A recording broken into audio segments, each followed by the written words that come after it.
Welcome back to Your Mouth Matters. I'm Dr. Rebecca Taylor, and today we are diving into a pretty controversial topic that affects every single one of us, and that is fluoride in our water. You've probably heard that fluoride is good for your teeth, but what if I told you that the story is a lot more complicated than that? From new lawsuits and legislative battles in California and Florida to Utah, communities actually voting to remove fluoride from their water supply. There is a major shift happening in how we think about this chemical. Joining me today is the incredible Barbara Tritz, a biological dental hygienist, educator, and member of the IUMT, an organization that's been sounding the alarm on fluoride for years. We're breaking down the science, the politics, and the health risks, especially when it comes to developing brains, the thyroid, the gut, and so much more. If you've ever wondered why fluoride is still in our water, if it's actually helping or harming your family, and what safer alternatives exist, you are in the right place. So grab a cup of filtered water tea and get ready to learn what you've really been drinking. Welcome back, Barbara. This is so great to have you on. Good morning, Rebecca. It is an honor and a privilege. All right. So I know we've kind of got to know you before in previous episodes. Barbara is actually one of our hygienists here at Green City Dental, but you might, if you know Barbara, you know that she is a lot of times not in our office because she's all around doing all sorts of other things, amazing things, teaching, and very active in the IUMT. So, Barbara, can you tell us a little bit about, what are you doing outside of Green City Dental? I love clinical hygiene. And my goal is to share that passion with other hygienists. And so I am chair of the Biological Dental Hygiene Committee at the IAOMT, International Academy of Oral Medicine and Toxicology. So I'm trying to educate dentists and hygienists. And then recently, my bio besties and I have started something we're calling Perio Boost. And Boost stands for Biological Options for Oral Systemic Therapies. And so our next Perio Boost will be in New Jersey in October. So we'll be training hygienists and dentists in the use of the microscope and healing the body from the inside rather than just scraping teeth. So we're really excited to share and grow and change the face of dental hygiene so that we're not just tooth scrapers, that we're really biological healthcare practitioners and an important part of the healthcare team. Yeah, that's awesome. I love what you're doing. So I know that you have done presentations and talks about fluoride. How did you get interested in that topic? Well, for 30 plus years, I thought fluoride was the best thing since sliced bread. And it was really the only tool in my toolbox for combating tooth decay. And then when I came to work for you, I had a profound revelation and a major paradigm shift in my world because you were adamantly opposed to fluoride. And it's like, why is that? And it took me about 2 years to wrap my head around the fact that this is really a poison. And so then I just started reading and I was flabbergasted that this is still in our water, that we still use this. I had no idea that the fluoride in our water is the toxic waste byproduct of the aluminum and fertilizer companies. It is not prescription grade fluoride. It is a poison. And so once I learned about that, it's like, oh my gosh, I need to do a deep dive and see what fluoride really does to the body. And as I just kept reading and reading and reading, it was I am on the warpath. This is a poison that should not be in our water. We should not be using it. Even, it doesn't even work topically. So that's what we're going to talk about today. Yeah, that's amazing. It is scary that dentistry has been bamboozled The public has been bamboozled. This is the greatest whitewash of the 20th and the 21st century. Yeah, I'd say they did an amazing job marketing it, not just to the public, but to dentists too. And it's amazing to me how many people feel so strongly about it. I just like, sometimes I'll hear people talking about fluoride, or I'll on social media, I'll see comments about posts of people that are like, there's a post about like, we don't need fluoride. And then all of the comments are insane. I mean, these people literally think that like, if you take the fluoride out of the water or you stop using fluoride, that all of a sudden now you need to supplement with it. And oh my gosh, we're going to get so much more decay. Our bones are not going to be healthy. And it's like, it's insane, because you're like, okay, but the science, if you actually look at the science doesn't say that. In fact, there is no such thing as a fluoride deficiency, right? Like no pathway in our body needs fluoride. And there's over 70 studies that show that systemic fluoride actually does the opposite of what we think it does. And it's amazing to me. Last time we talked about fluoride on this podcast was actually with Dr. Griffin Cole.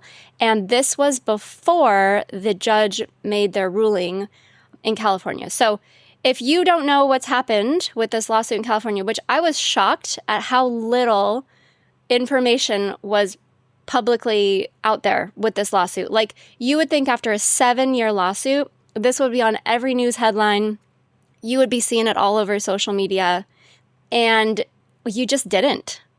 And it was like amazing to me, because I'm like, if the judge would have ruled in the opposite way, oh man, like the headlines would have been blowing up. But that's not what happened, which was shocking to me, but such a great positive, a step in the right direction. Huge. I mean, I just got chills when I saw that the judge had ruled in the favor of getting fluoride out of the water. So I don't know a lot of the details of the lawsuit. I think, Barbara, you probably know more of the details, but can you kind of like sum up for us like why there was a lawsuit and like what happened? Okay.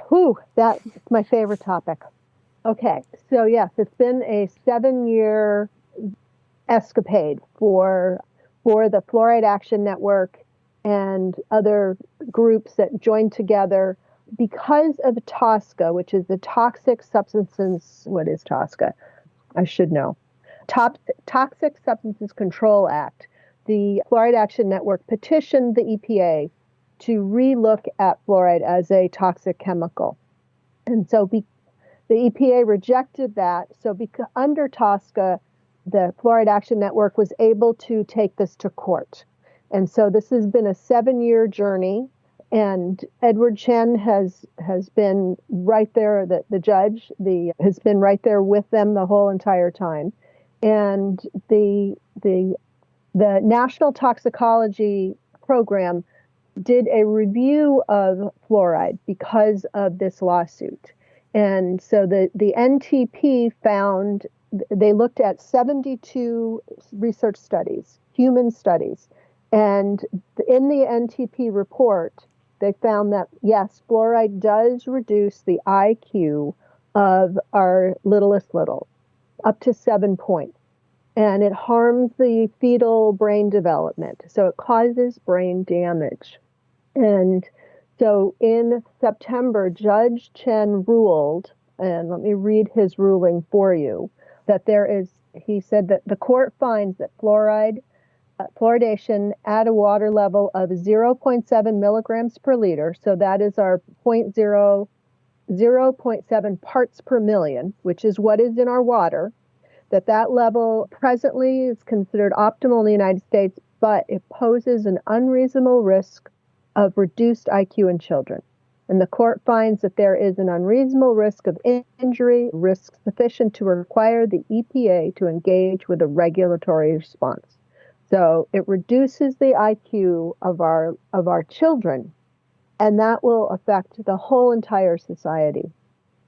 And that is criminal.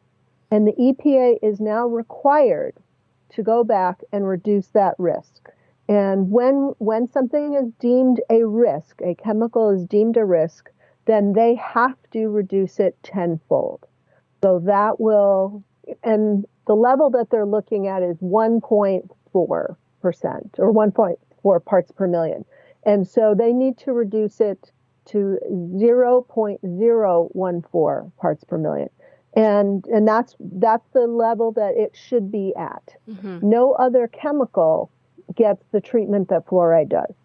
Well, the thing with fluoride is that it's not doing anything to the water. Like you add chlorine to the water to clean it, but fluoride is added purely as a medication. I mean, the thing that just drives me nuts with fluoride, and this is where like when people are like they object so hardly to this, I'm like, do you understand that like when you put fluoride in a water, because it's not necessary for any of our body functions, that is the definition of a drug.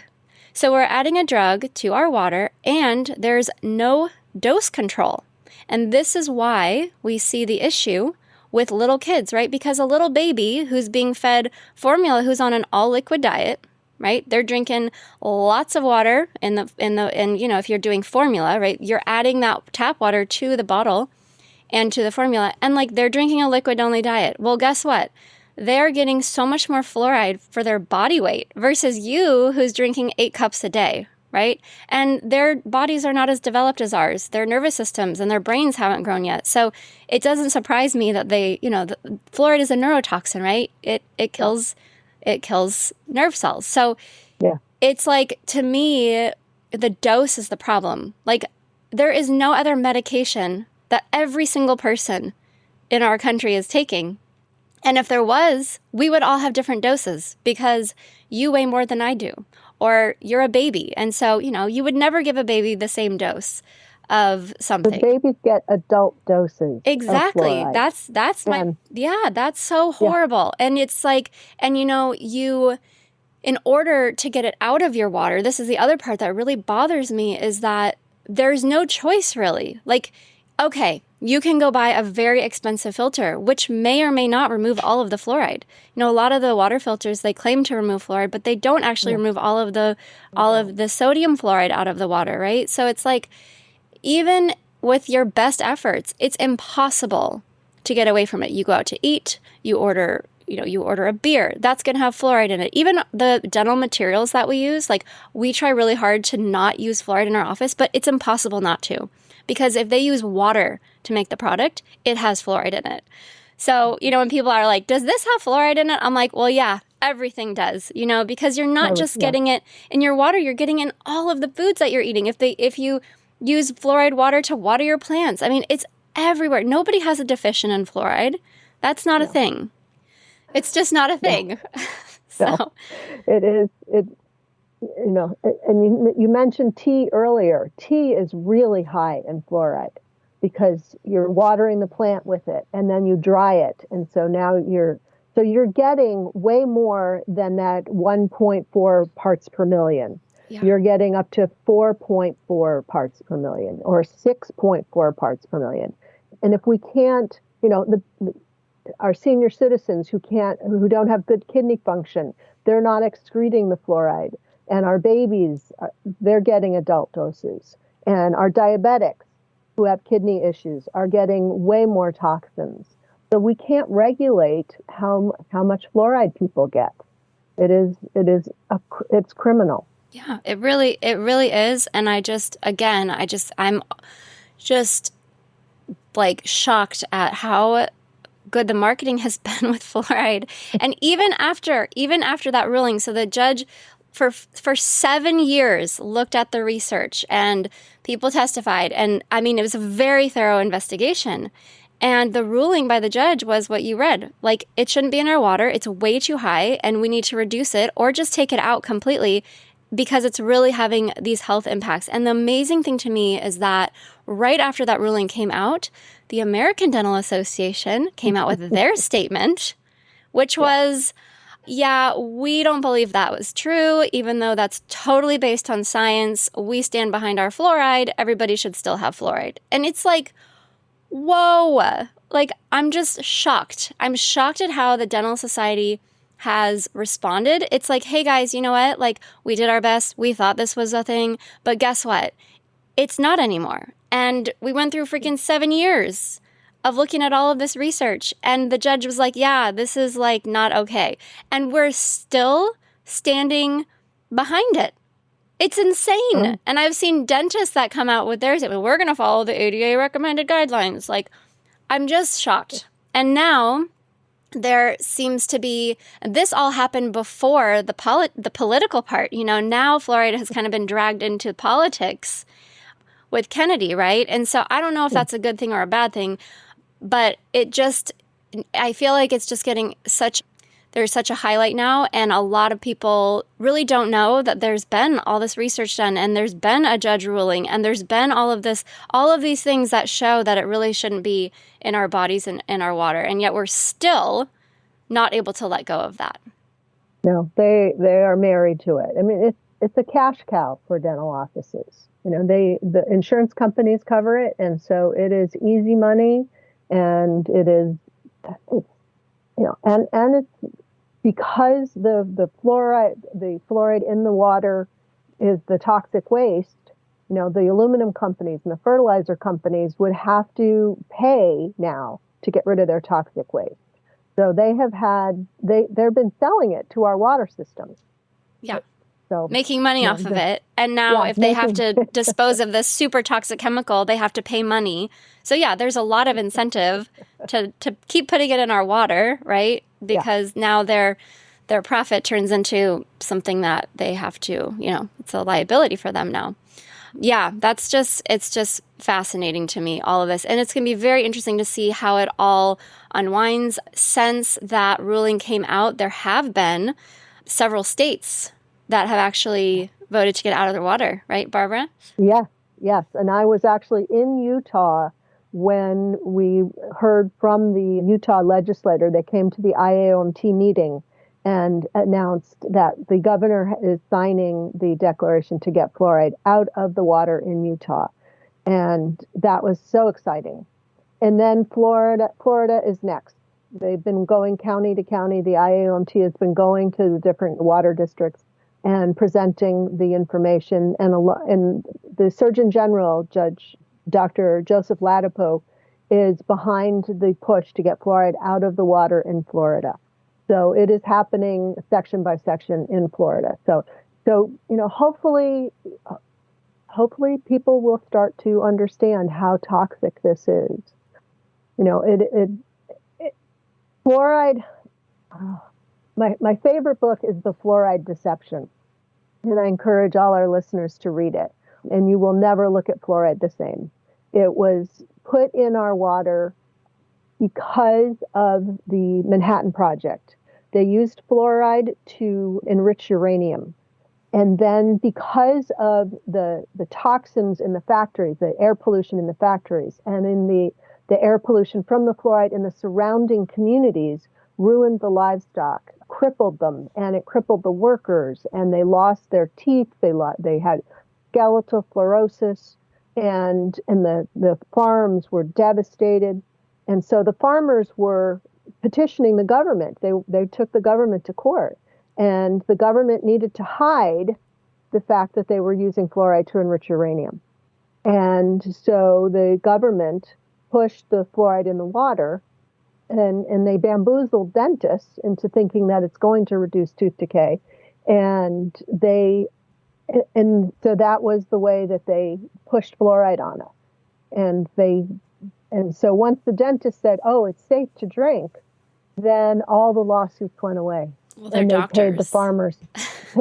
Yeah. Yeah.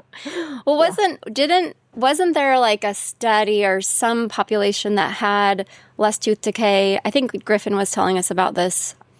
And they found, there's more natural fluoride in their water. And so therefore it must be the fluoride that's causing less tooth decay. I feel like, isn't that how they got everybody on board and how they linked it back to dental health? Yeah. Yeah. Long ago. Yes. That was Dr. G.B. Black and Dr. McKay way back in Colorado. And so that's what they found. But that kind of fluoride wasn't even the kind of fluoride that we're adding to our water. Correct. Right? Correct. And it's different. Yeah. It's a different molecule. It is a different fluoride. Yeah. Yes. It's still bad, but it is different. Still bad. And, the countries that have naturally occurring fluoride in the water, India and China, all have, those high levels of fluoride, they have skeletal fluorosis. And they also showed in those communities that the kids have a reduced IQ. So it is just as damaging, but the body can assimilate that natural fluoride just a little better. Mm-hmm. So, the fluoride that's in our water is hexafluorosilicylsic acid. It took me a long time to be able to say that. Yeah, I'm not going to repeat it. It's a tongue twister.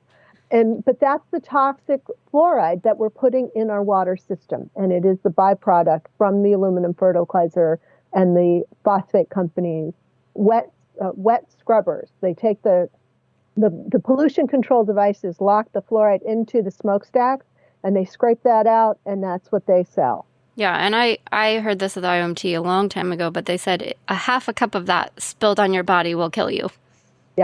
Yeah. Like, it's that toxic. It's so toxic. It is. And I'm just thinking, all right, if we take out the water, we still have these, hardcore people that, really believe that needs to be in their body. It's like, okay, here's your little supplement. But I feel like that would be so toxic, you wouldn't even be able to give it to them. Go pick it up at the pharmacy. Yeah, we don't carry that. It's so it's like, here's a little bottle of mercury. Go put that in your water. Now, I mean, the sad part is, I made a list of all of the body parts that fluoride affects.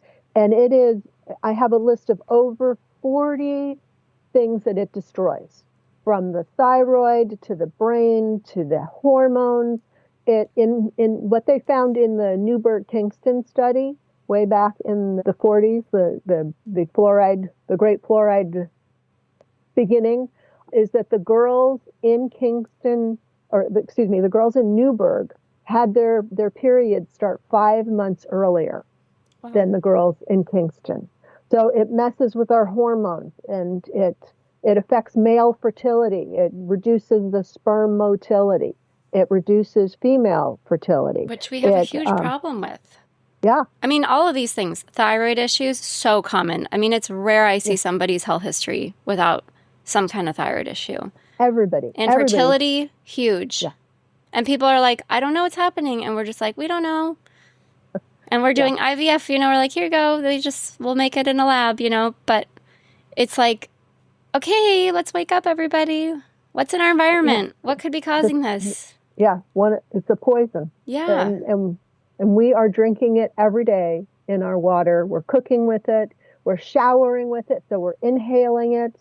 And there's no way to opt out. You can't opt out.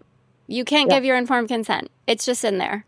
That's the part, again, that just really bothers me. It's like, I feel like people need to be able to make their own decisions and have proper informed consent. And when you're drinking fluoride water, you have no say. You have no say unless you want to buy a super, super expensive water filter. And so that, and they're talking about income inequality and making things even, but only the very wealthy can afford the, $1,000 reverse osmosis water system. Mm-hmm. And our littlest littles that are from poor communities, they are at, fluoride actually makes decay worse because they don't have the nutrients, the calcium and the phosphate, to be absorbed into the tooth structure. So their decay is actually worse because of fluoride. Mm-hmm. It angers me. Yeah, for sure. And then there's also the cancer risk in kids. We're seeing more bone cancer, especially in boys that have more fluoride. Mm-hmm. And then especially those developing brains and, pregnant women too, who are drinking all this fluoride, and you're growing a baby, you're growing a brain. So the other thing we see really commonly in our office is the pineal gland calcification. We see that on our CT scans. And I never learned about the pineal gland really at all in dental school, but I've really gone down the rabbit hole because of this, because you see it all the time. In fact, it's so common that they actually call it a landmark. So you shouldn't be able to see the pineal gland on a CT scan. It should be not visible. But what happens is it becomes calcified, and they found that the calcifications are actually fluoride deposits, other minerals too, but fluoride. And that calcification then shows up on a CT scan.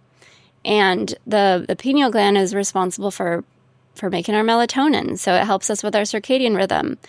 And when it gets calcified, it's not as functional. And I think there's so much more that it does that we don't even know. It's also known as the third eye. And so we're basically we're walking around with these calcified pineal glands. And I've seen like kids even with this. I mean, 15-year-olds, 13-year-olds, we're doing ortho on them. They've got these calcified pineal glands. And it's like, oh my gosh, how do we undo that? And it's funny because I've talked to several naturopaths and they just look at me and they go, we have no idea.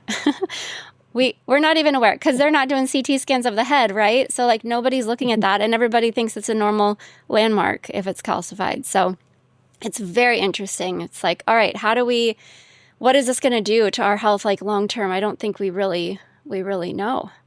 Yeah, if we can't sleep because we're not making melatonin, we can't heal. And if we can't heal, then all of those chronic diseases will take over. And we can't clean the brain. And dementia is going to triple by the year 2050. Mm-hmm. And if you can't sleep, you can't clear the toxins out of your brain.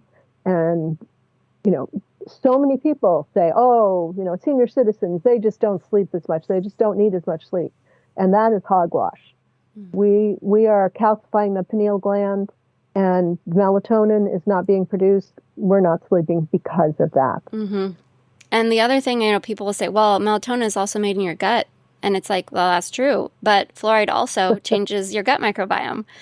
Yeah. So, and it destroys the gut lining. Yeah. That's great that melatonin is made in our gut. But we need to have a properly functioning gut to make melatonin. And if you're drinking a bunch of fluoride, then guess what? Or taking prescription toothpaste or, swallowing a little bit of your toothpaste that you're eating like twice a day. What's that doing to your gut? And then how is that gut going to be able to make melatonin? So it's all so linked together. It's really hard. The body is all connected, right?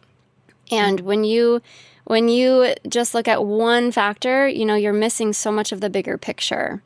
And I think that's where dentists are really getting stuck and hygienists are really getting stuck because they're so focused on the benefits of like teeth. And that's what we were taught. And that's what was, we're basically brainwashed into thinking that is the truth and that is reality. And, the reality is that the mouth is only one piece. Even if you see a little bit of, if you get rid of sensitivity in the teeth with fluoride, or if there's some benefit, maybe you see like, oh, I painted some fluoride on this and guess what? Like the decay got better. Like even if you think that you are seeing topical application and you're seeing benefit from that, you got to look at what the risks are, right? Because the benefit probably is not going to outweigh the risk. And we have so many better tools now to help remineralize teeth. And we know that teeth, when we don't have enough mineral, when our body needs mineral, we pull it from our teeth and our bones. So what does that tell you? Well, it tells you that your body needs more minerals. And not only do you need more minerals, but you need the fat-soluble vitamins to allow those minerals to get into the bones and the teeth, right? You need to make sure your gut health is good because those minerals and other things like vitamin A and K2 and D, those need to be absorbed into your body. There's a lot of people that take all this vitamin D and they do a test and they're low still. That's because it's not getting absorbed. So we really have to rethink in dentistry, and this is so not something that we're taught to do. We see a problem, we're mechanical. We see a thing, we put a thing on it, we drill it out, we put some stuff on it, and we're done. We don't think about, well, why did this happen, and what's actually going on in the body? And I think that is so intimidating for doctors and dentists because we just aren't trained to think that way. But that's really what's happening, right? When we see decay, it's so much bigger than just a fluoride deficiency, right? It's like there's something going on in the body. And if you're seeing breakdown in the teeth, what other parts of the body are going to be breaking down as well? So I would challenge you as a patient, you have to be your own advocate. But if you're a dentist or a hygienist looking to this, start thinking about that. Why is this here in the first place? What is this telling us? And as I've gone down the rabbit hole of biological dentistry and functional medicine, it's just incredible how complex it is. And it's overwhelming. It's so overwhelming.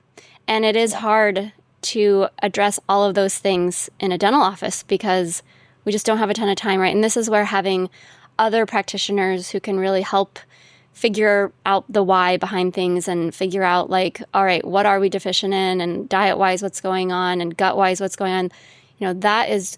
that takes a while to figure out, and it's very complex. You've got so many different things that are involved.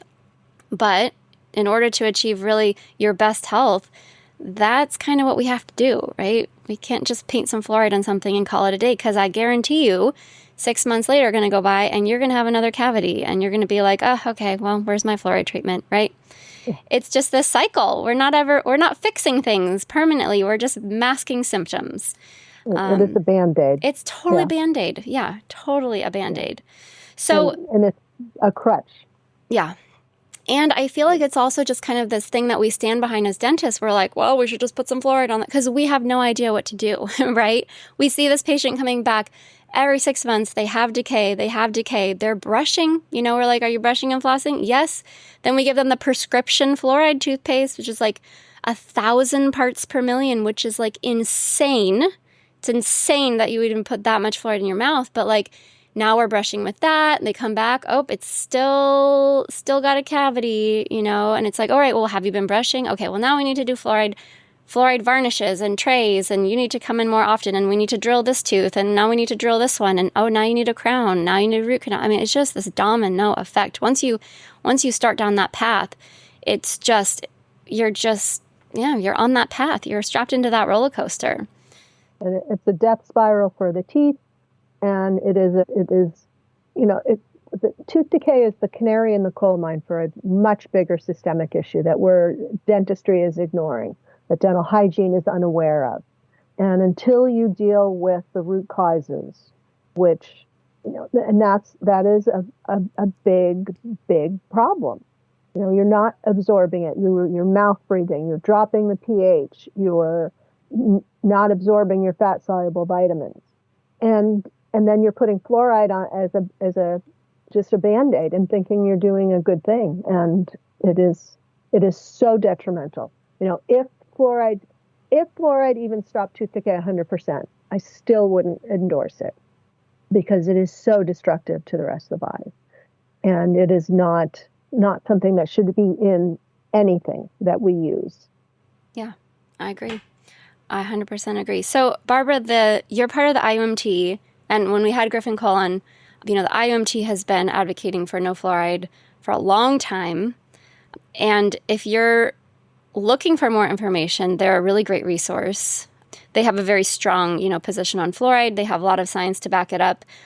And you're very part of that organization. So are they planning on going around to different states? Like they said, they're at Florida now. I think one of the hardest parts about this, like I have a doctor and I are trying to get the fluoride out of the water in Edmonds. But the hardest part is that Edmonds buys their water from Seattle, and I'm not a resident of Seattle. And so really to get it out of Edmonds, we need to get it out of Seattle. Yeah. And it's hard because, as a local community member, even if your community is like, yeah, we don't want fluoride in your water, they don't have the say, right? So you have to put pressure on these bigger cities, because that's actually where the water comes from. Well, and when I did my own rabbit hole, I called Kirkland, and they said the same thing, that they get their water from Seattle. And then when I called Seattle, they said, well, we take our marching orders from the health department. So, it's educating our council people and our water people and our health department. And then, just because the dental association is so strong, they're gonna outshout us. But the science, we have the science on our side.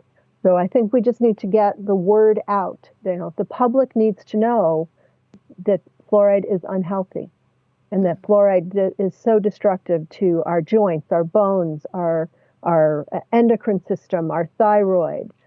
What else? The immune system, our jaw joints, everything. Fluoride touches everything. So, just getting the word out to people, and being more vocal. And having them listen to podcasts like this, where we actually talk about it. I think it so often just gets slammed down and people don't really understand. And so they don't have a strong view about it. But education is so key, I think, especially in this topic. Yeah. I mean, there are 72 human studies that talk about this. And of the 19 studies that Judge Chen cited in his paper, in his decision, 18 of the 19 high quality studies all point to the fact that fluoride reduces the IQ. So it harms brain cells in our littlest little. Mm-hmm. It destroys brain cells. And it's also connected to dementia. It causes apoptosis, brain cell death in our senior citizens. It is part of why we have dementia. Yeah, well, those littlest littles grow up into being our elderly generation, right? So, I mean, we can say, oh, it affects our babies and our kids, but it's like, well, that's the future, right? They're going to be our doctors, and we're already seeing, I mean, if fluoride was introduced into our in the 40s and 50s, then we're just starting to see some of the effects, right? The byproduct of that.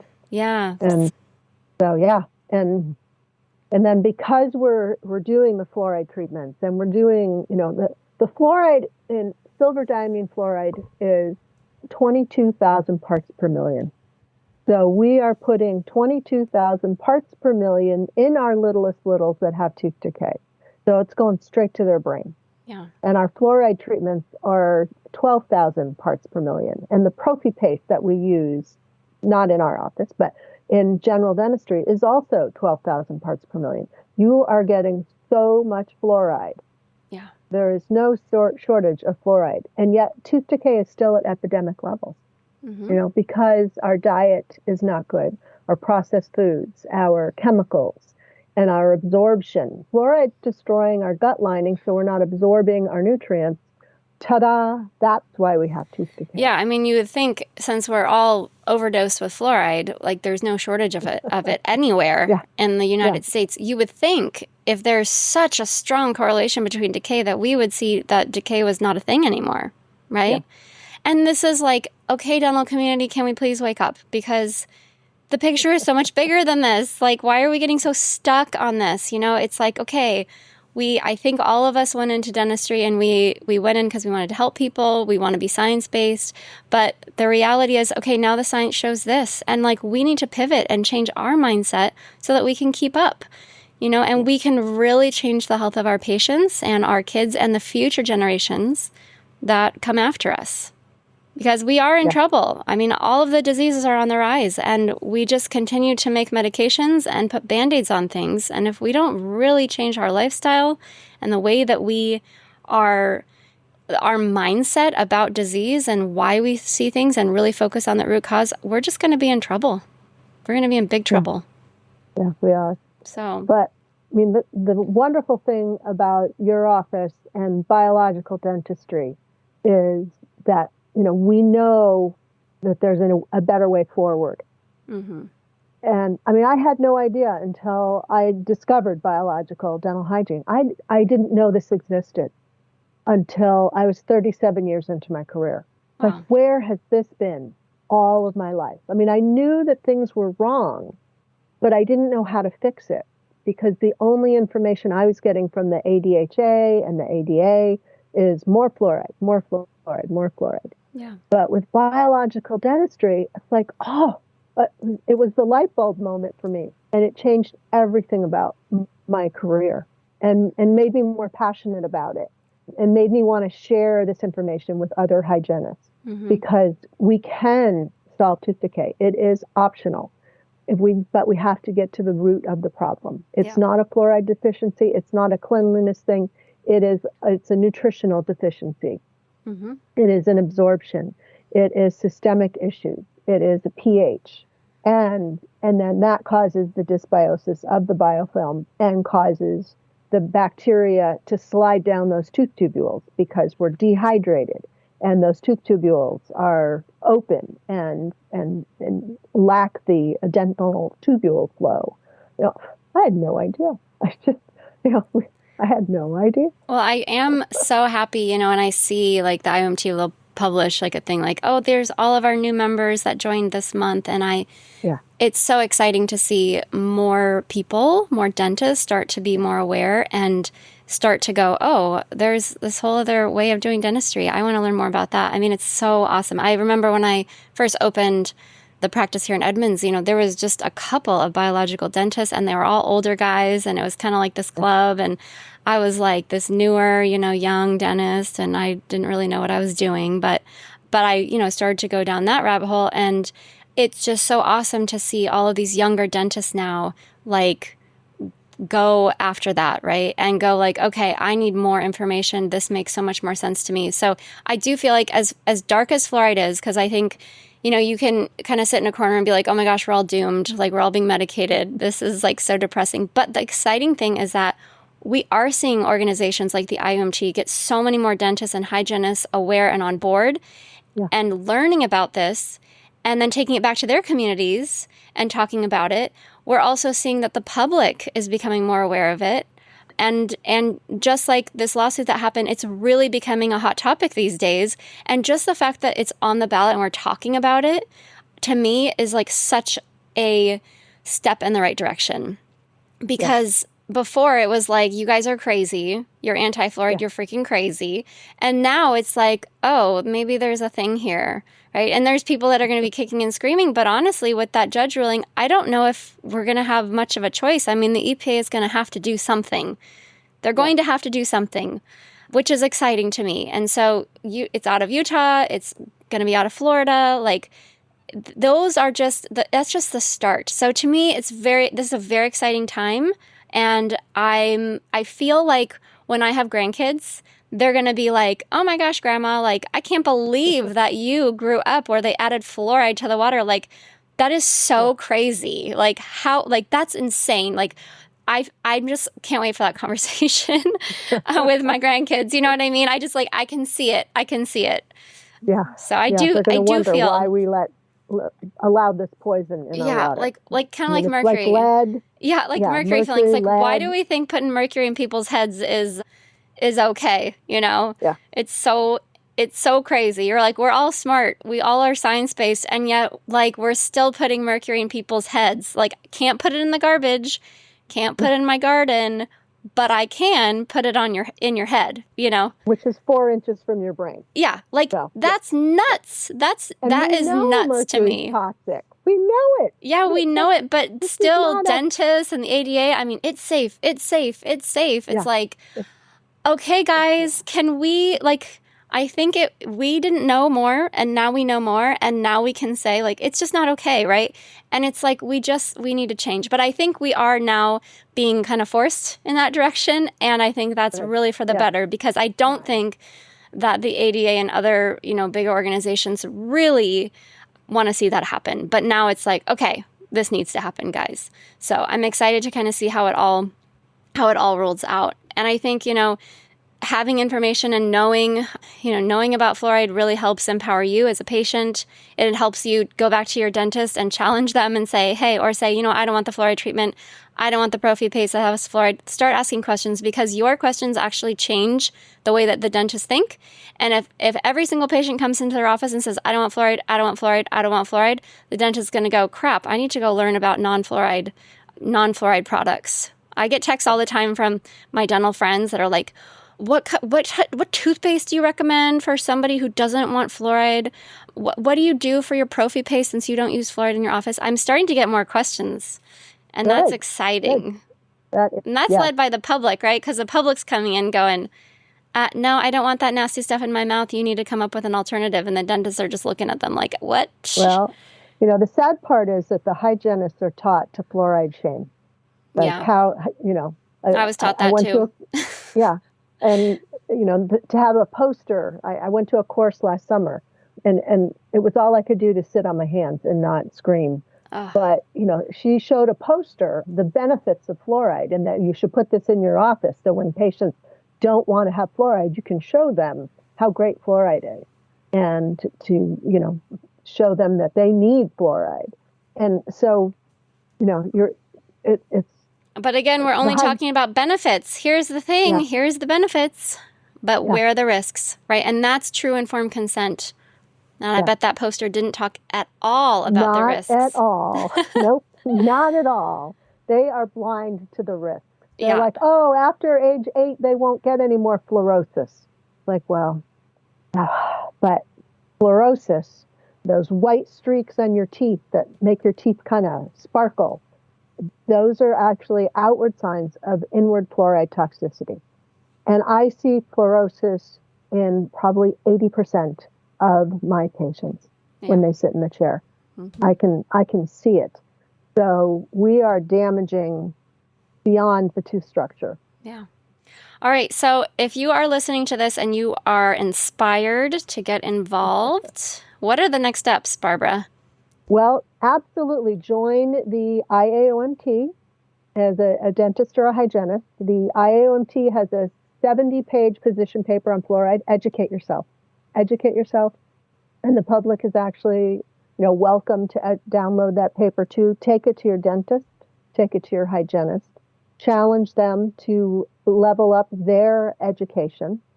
And then I would use, I would read labels.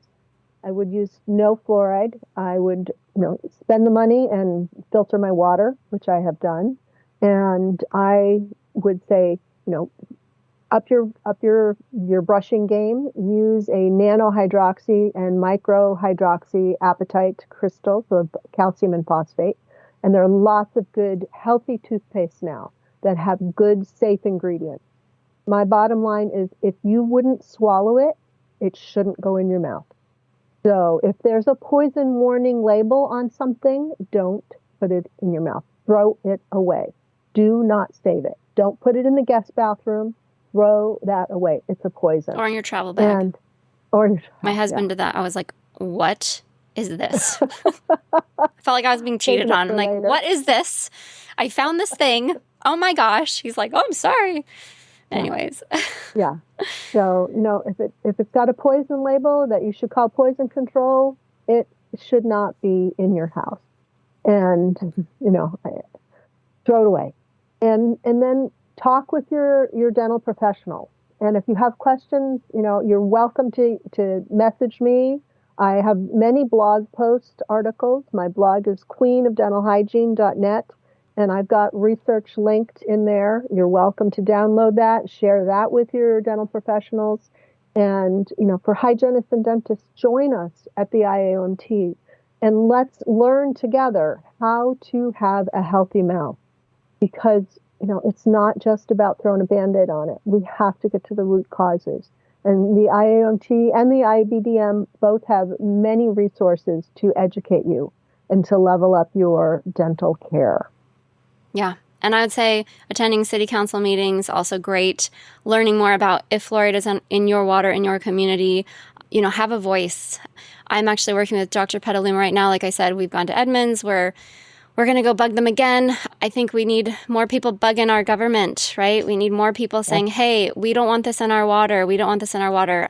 Because again, there is such a strong, it's so many people are for it. So many people don't understand it. And I think the more people that start to speak up about it and question it, that's going to put it on the radar. And the squeaky wheel gets the grease, right?